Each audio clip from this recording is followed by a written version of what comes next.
We were looking at a daily chart of the Nasdaq and what was a very important day today. This session saw a follow-through day where the Nasdaq advanced 407 points or 2.43% on volume above yesterday's session. There you can see still below average volume, but it felt like a follow-through day. There was a powerful move higher.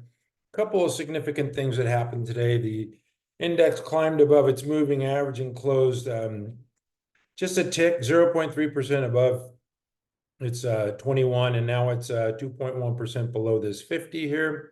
What I want to see is the low of the session trade above this magenta line or the 21 and get these things curling higher. So I'm on yellow right now. We'll go on green if we can get the index trading with the low above the 21 and get back into a rally mode. The follow-through day is significant because no major rally has ever started without a follow-through day. However, many follow-through days fail. In fact, in 2000, 2003, before we actually got out of the dot-com 9/11 bear market, I think we had 15 or 16 or maybe even more failed follow-through days in that time. So today's significant. It is a follow-through day. It filled this gap here, which I've been talking about. It's 17,051. Of course, it left this gap here with the low of 16,943, and yesterday's high was 699. So right, excuse me, 789, and the low today was 943. Wait a minute, 895, excuse me. Yesterday's high was 895. Today's low was 943. So there's, I don't know, nearly a 60-point gap there. But it filled this gap here, and there's another one up here at 17,968, and this one up here at 18,386. So it's got a lot of work to do, but you can see a lot of, there was a lot of folks asking about, is this a bear wedge pattern? Well, it is until it isn't, right? Now it's, filling gaps and trading higher. So those who are short, I know a lot of people who wanted to go short because you could see this wedge pattern here. It looks like it's going to get rejected at the 10, and then it just blasted above the 10 and the 21. So yeah, so the bear wedge folks who got cute and wanted to short, they got their faces ripped off. It's tough shorting, in the market. Over the long term, we know, the index goes higher. So anyway, significant day today, a follow-through day with the index being up 407 points or 2.43%, closing at 17,187. But like I say, still has a lot of work to do. And these follow-through days could fail as soon as tomorrow. Now, for me, I mean, if it trades below the low today, 16,943, that's not good, but that doesn't kill the rally. What really and technically what kills the rally is a low before 15,708. So if it goes, that Monday low, if it does that, yeah, of course, everybody's going to be up by then. That's a lot of damage. So, but technically that would be the number. I don't like it trading below that. Let's say yesterday's low, 16,699. It's quite a bit above that right now. So anyway, the Nasdaq had a fall through day. When you see the Nasdaq making moves like that, what's driving it is, the Magnificent Seven. Apple, up 1.72% today. This is one of the better looking of the Magnificent Seven. Why? Because it's above all of its moving average. It undercut its 50 and it rallied right back through. So that Monday where everything sold off proved to be, this is the day that, the weekend Warren Buffett sold too. So proved to be a good buy point there, the 196 level. So if you got it at that, yippee-ki-yay. Apple, though, traded below its 50 now, has rallied back above all of its moving averages. To me, that's one of the better looking of the Magnificent Seven stocks. If you want to own one of them, I would say Apple looks like, one of the better ones. This is Microsoft. Now, this one's rallied above its 200 and above its 10. So it's starting to repair. It's, there's a lot of technical damage done with these charts, as I've mentioned before, and probably going to take some time to repair. So even if we have a rally, I mean, there's going to be time to get into these things if we have a legitimate rally. Meta Platforms, Ooh, I like the blue chart. Once again, undercut the 50 and has rallied above all its moving averages. This one is actually, I think, actionable here. There's a couple little buy areas for meta platforms. You can take that 542 and just draw a little line, a downtrending line here. Yeah, broke above it today. So Meta, I might end up on our ready list here. Meta looks better than most of these. This is a GO double OT Google, another colorful chart. This one traded down near its 200. Now it's finding some resistance there at the 10. So we'll see what happens with the Google tomorrow. Amazon, this one is looking bad too. It's well, it's trying to get through its 200 here. Yeah, so that could provide resistance for Amazon. This one's looking rough. Just a lot of damage here. Yeah, it closed just a tick above the 200, but you see the massive sell-off with the earnings below the 200. It's got a gap to fill there at 180, 187. That's a lot of ground to cover for Amazon. Tesla had a strong day today. It was up 10%. What's with all these colorful charts? Still below the 50. For me, it's hard to get excited about this chart. I know a lot of folks like Tesla. A lot of damage here. It's got some work to do, kind of like Microsoft and Amazon and Google. But the NVDA was one that still has work to do. But this is looking like kind of a double bottom base here for NVIDIA. They a couple firms came out today and said they expect NVIDIA to crush their earnings report. Yeah, I think they're going to do that. But so you can see that's kind of a double bottom base. Now it's trying to rally back through. It rallied back through the 10, it rallied back through the 21, and now it's trying to rally back through the 50. I like it above 120. If it can show the strength to get through there, through that moving average, get back above like we've seen with some of those other charts that I showed you. Yeah, like Apple, that you could do that. That would be fantastic. NVIDIA up after hours. All right. I'm going to move over to the that's it for the Mag 7. You know what? A couple people asked about the Russell. The Russell is still below the 50 there. You can see it closed right at its 50. So it's not out of the woods yet, but maybe tomorrow we can see this thing, or later on this week, rally through its 50. And then the SPY, which is looking a little stronger than the Nasdaq. Why? Because it's just a tick below its 50, where the Nasdaq is 2% below the 50. So that looks good. And then the Dow Jones Industrial Average, which 30 stocks, it's got that little wedge look too, but now it's above all of its moving averages. So Dow Jones looks like strong index. So and okay, let's go to the MDY. Looks a lot like the Russell right there, bumping up its head against the 50. So anyway, I'm going to move on to some of the other names. This looked like a reversion to the mean trade where the stocks just got too beat up. And the shorts having big profits here after this big 1 month correction, so they cover. Maybe some bargain hunters come in and buy a little bit, but this is Micron below 100. I think this is a decent deal below 100, just on a relative basis by sales and its market cap. And I just think and its peer group, Micron is one of the leaders, and you can see the earnings line heading north. I just think this one is it's a little oversold. I hate using that term oversold, because what's oversold can become more oversold. But this is another one in that hardware group, data storage. This is NTAP, rallied up to its 50. So let's see if it can drive through that area. DELL, this is another one that just like a relief rally here, maybe some short covering. These things are really beat up. There's a lot of technical damage here.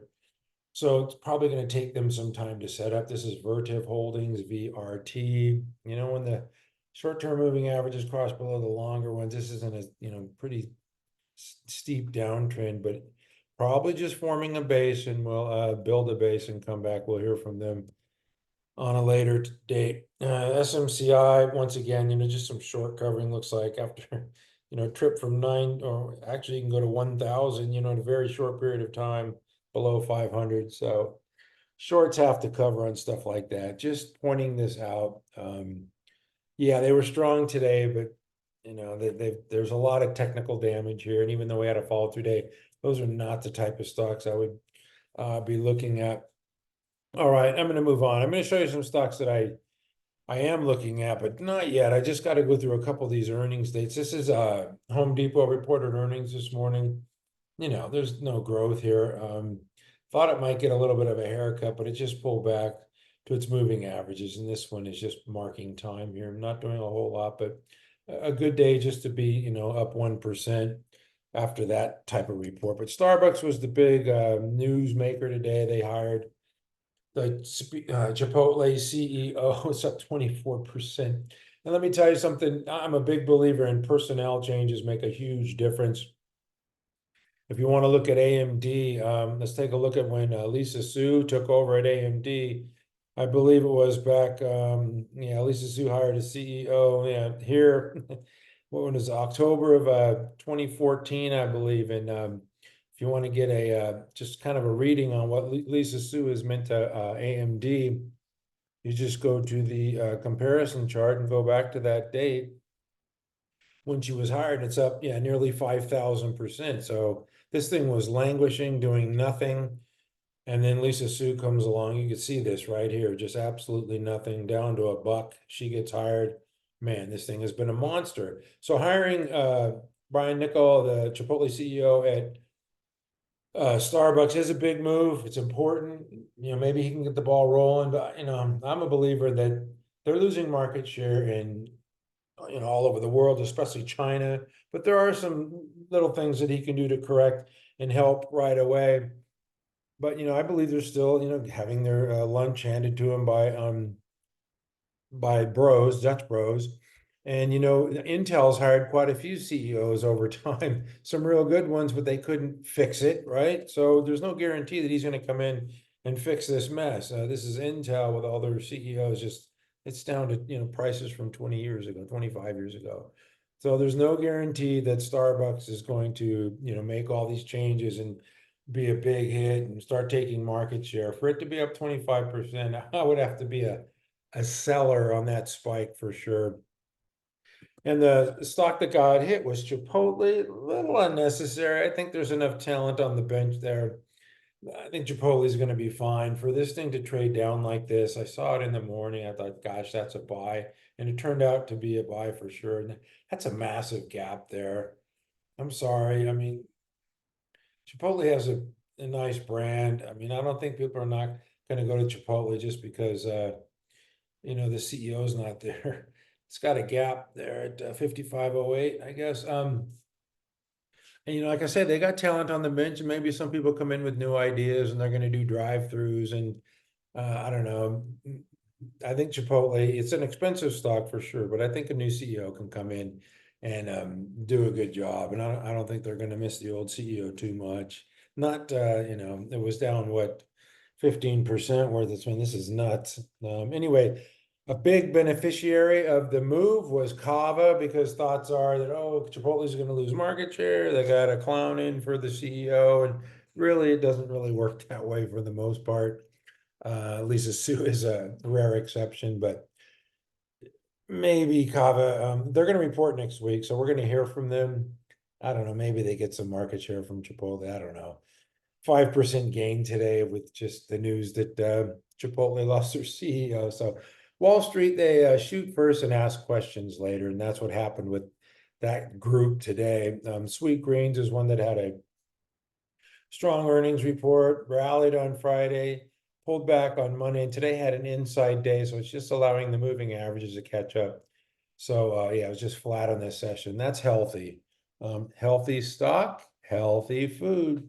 On Holdings, ONON, they reported this morning. Wasn't a great report, profit loss, but the CEO guidance was 30%, and that's what saved this company. So when other companies are being cautious on guidance, On Holdings was aggressive, and so it was rewarded for that forward guidance, and Wall Street's all about, what's happening forward. What happened in the past doesn't really matter. And it was up 4% today after it, believe in pre-market it was lower. Yeah, it opened lower, and then some buyers came in like the quarter. So that's all that matters is price. It doesn't matter what they said about, last quarter or what they're saying about next quarter. It's only price pays. And if it's up 4%, that's a positive reaction to that earnings report. So somebody liked the data point and the stock went higher. That also helped Deckers. Deckers Outdoors. They reported recently and announced a 6-for-1 stock split. I think it's September 16th. You can see this is right up against its 50, so it needs to pull back to its 200. Now it needs to rally back through its 50. And you can see it's forming this base here with that 1,106.89 buy point. I would not wait for that. All right, let me see. Another one. Oh, SE reported this morning, and I don't know. I mean, retail internet, 23% growth, earnings, not so much. But like I said, somebody on Wall Street likes it. That's all that matters, is the price. Price pays, and this is up nearly 12%. I want to look at yeah, it just, open kind of tepid and then just got buyers all day long, man. Nice close on that one. High volume close for SE. So that one looks good. I got to get to the drug stocks because, the big kahuna here is Eli Lilly. And they reported last week a stellar quarter. They were upgraded yesterday. You can see this is a pullback, then the shakeout plus 10% move here. Today it moved up another like $23 or almost 3%. I'm surprised they didn't announce a stock split too. Trading at $900. This has got an 863 billion market cap. I don't think there's any doubt it's going to be the first $1 trillion drug stock with that $1 trillion market cap, and going to trade above $1,000 here. Maybe they'll announce a stock split at their next earnings report. But Lilly is the big kahuna. AstraZeneca is another large, 258 billion market cap drug stock, and this one I've had on my ready list, and it's starting to push away from its base here. You can see why I like this. Is trading tight within its base, and then broke higher, then pulled back to its 50. Give you another opportunity. Now it's just pushing away. This one's showing strength and closing near these highs every day. Today it closed at 66% of its daily range. So AstraZeneca still looks good. I'm probably gonna have to take that off the ready list, though. It's getting a little extended there. So congrats if you picked up on AstraZeneca. SPRX, this is one that I missed. You can't get all of them. I don't even try. Just try to stick to my systems, buy stuff at proper buy points, and don't chase and don't catch falling knives. But this one broke out of a base and just keeps ramping higher. This is Catalyst Pharmaceuticals. They delivered, accelerating sales growth and earnings growth. So Wall Street liked it. And Catalyst is trading higher. ADMA, this one is just flexing. You got to listen to the conference call for these guys. It gapped higher out of a base last time and just did the Kelly Slater thing, pulled back with the market weakness to the 50 and just blasted higher after earnings last week. 31%, and it just keeps trading higher. It's not pulling back to allow the moving averages to catch up.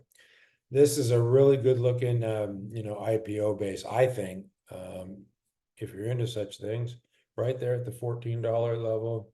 Now broke above. This thing looks fantastic. ADMA, another one that is showing strength is HROW. You can see this one broke out of and not a base. It broke out of a base here, rallied up, pulled back to the 50 on market weakness, and is trading higher. This is HROW. It's harrowing stock for the shorts, man. They're getting crushed here. 6.62% move higher. You can't chase that, though. Neither with ADMA. You can't chase that. Just wait for a pullback. Be patient. Show some discipline. I think that's it for the drug stocks. I do have TGTX. Yeah, I still like this thing. It's you gotta look at the weekly here. I think this thing's just it's just a matter of time before this one moves higher. And it might be a long time. You might get frustrated. But you can see it pull back to its 10 here. I gotta get to the daily chart. Yeah, pull back to the 10 and then found support in the last couple of days, bounced higher. Inside day today, yeah. TGTX looks good. That's gonna remain on my ready list. All right, I gotta move on. Another one that I have on my ready list is, this is a software as a service stock. KVYA, right? KVYO. KVY. I'll get back to this one. Somebody's giving me a hard time about the ticker symbol KVYO. It's, because the V and the Y look similar, so you go KYVO or KYVA. So anyway, we're having fun with this one. This one's just forming a IPO base. But I like the strength, as it comes off its bottom there, it really showed some power, and I like the earnings line trading higher. This one, it's 20% off its high, but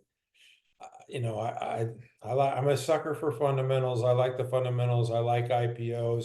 I like the power. I like the forward, double-digit blue numbers here. So this one looks pretty good. Software as a service stock.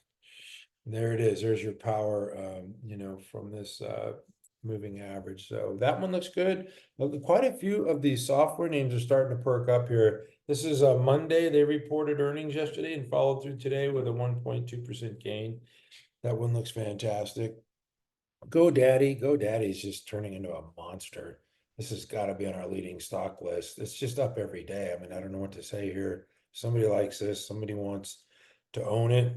You can see stellar sales and earnings growth, 22 billion market cap. GoDaddy's just killing it. FOUR is another one that had earnings last week and had a good response and has followed through here 1, 2, 3, 4, 5, like 6 days in a row. So getting above these areas of interest here, 74.94, essentially $75. So to me, that looks actionable. All right, that's a 4. And then ZETA, they reported earnings gapped higher. No, again, it gapped here, and then it gapped here, and then pulled back to its, there's market weakness, and there's that one day that Monday with the yen carry trade and Buffett selling Apple, and the world was coming to an end. It pulled back to its 21 and just showing strength here. ZETA looks good. Oh yeah, ServiceNow is another one. Big market cap stock, 168 billion. Looked like it was going to break out, pull back to its 50, and then now is trending higher right there near its buy point of 815. So that could show up on the ready list as well. Another one that I like, they report earnings next week, is the 19th. Yeah, that's next week. Next Monday, actually, is Palo Alto Networks starting to repair after these sell-offs following tepid earnings guidance. But this one's a cash cow. And if they get it together, they change their accounting system, and I believe they're going to report a pretty strong quarter. I'm not saying anything about CrowdStrike. They're not, I don't think they're stealing market share from CrowdStrike, but they might be.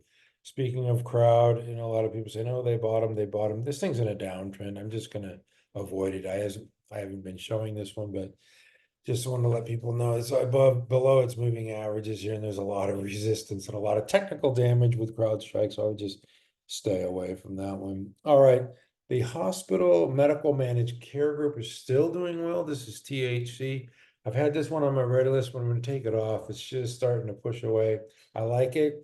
I just think it's getting a little extended. I like them, like back in here, and it did pull back on that Monday, but I don't know, it's just getting a little extended for me. So PACS was upgraded today. This is medical long-term care, a different group here. This is a top 3 group, whereas the hospital group, I think, is like a top 20 group. This one is up, yeah, 18% on an upgrade. So yeah, I'd say it responded well to the upgrade. That's PACS, PACS group. Another one in the this medical managed care group that is showing strength is PNTG, the Pennant Group. It pulled back also back to its 21, and that Monday, the famous Monday, that looks like the low, right? And now it's above its moving averages and showing strength. Another one in this group is UHS, Universal Health, made a new high today. I mean, there's nothing more bullish than making new highs. I got to mention the home builder groups because The inflation data is coming in lighter, weaker. It's been doing this for a long, long time. And the Fed is going to lower rates. And as rates come down, mortgage rates are already coming down. As interest rates come down, it could be beneficial for these home builders. And this one looks pretty decent to me as it rallied up, had this big rally through the 50 and then pulled back, but now it's making these higher lows and pinching in here tight near this old buy point there of 122.72. So the Pulte looks good. So does Lennar. I mean, these all look pretty similar. Lennar, same kind of thing where it rallied off its lows and pulled back and then making these higher lows near the buy point of 171.27. Both those two are actionable in my opinion. And then DHI is a little stronger than these other two. Oops, DHI. Oops. DHI. Yeah, broke out already, pulled back to its 21. It's making these, higher lows as well and pinching in, but it's just a little extended for me. But I like that chart pattern there. GRBK, this is another one that's a little smaller name, but similar action, making these higher lows after the pullback, breaking out. And then, but it's way extended from that 61 area. So not even thinking about that one. All right. And that's it for me today. We had a follow through day. Things are looking better. You should be buying something, if you don't want anything off the ready or watch list, then, just buy the TQQQ or the, which has, some resistance here as well, or just the QQQ, right? This is going to, if the Nasdaq's going to perform well, this is going to perform also. So anyway, that's it for me. Thank you for watching, except for I have one more thing in honor of the great Steve Jobs. Earnings tonight after hours. This is NU Holdings. It's up, nearly 4%. I did not read the report. I'll have more in the morning. That is a Brazil-based financial bank institution. This is NTAP, Computer Software Financial. It's up more than 6%. I'll have more in the morning on this one. This is a Computer Software Financial name.